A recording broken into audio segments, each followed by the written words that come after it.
I'm John Graff, the publisher of Prayer Connect magazine.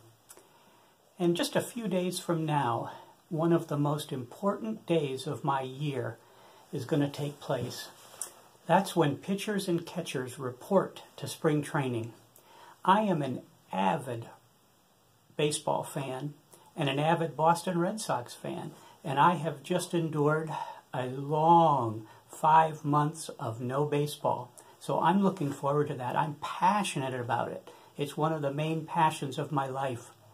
I wonder sometimes, though, as a person who wants to grow in my prayer life, how passionate am I for my time with the Lord?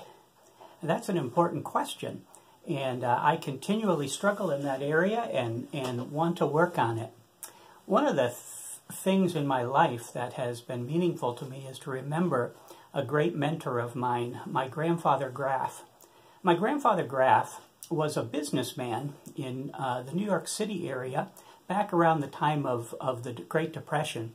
He did not become a follower of Christ until he was probably around 30, 32, 34 years of age in that time period.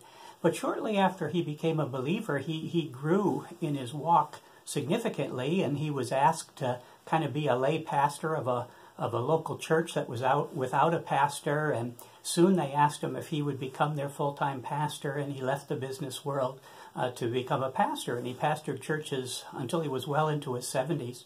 I remember as a kid, though, we used to visit him, and he loved to play games with us. But when we would play games, my grandfather had a funny quirk. A lot of times, when it wasn't his turn, you would look over at him, and he was not there. He was off somewhere. He was daydreaming or something. And you'd go, Grandpa, wake up, wake up. It's your turn, it's your turn. And he'd come out of it like this. Well, bless the Lord. Bless the Lord. And we're like, what in the world's the matter with Grandpa? You know, is this dementia setting in? What's the deal? See, I didn't realize it at the time, but I do now, that my grandfather had such an amazing walk with God that when his mind could wander, it automatically went into the presence of God. And I think, wow, how could I get to a point in my prayer life where that happens to me, where throughout the day, when I don't have to be focused on what I'm doing and I could think about anything, my mind would automatically go to prayer and go into the presence of God. You know what I'm doing to get there?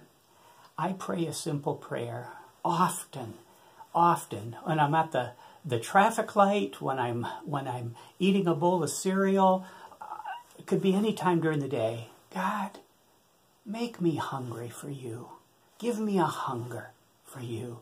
If you want to grow in your prayer life, I think that's one of the most significant things you could pray. Make me hungry for you, God.